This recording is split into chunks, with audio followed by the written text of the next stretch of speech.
اعوذ باللہ من الشیطان الرجیم بسم اللہ الرحمن الرحیم۔ اہم مشکلات کا قرآنی حل۔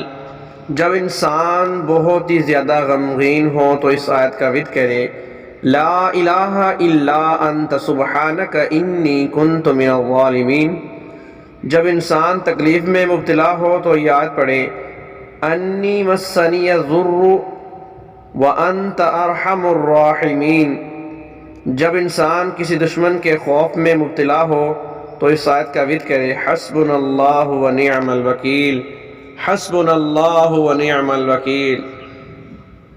جب مکروہ، فریب اور دھوکے میں پڑ جانے کا اندیشہ ہو تو یہ آیت پڑھے، وَأُفَوِّضُ أَمْرِي إِلَى اللَّهِ إِنَّ اللَّهَ بَصِيرٌ بِالْعِبَادِ۔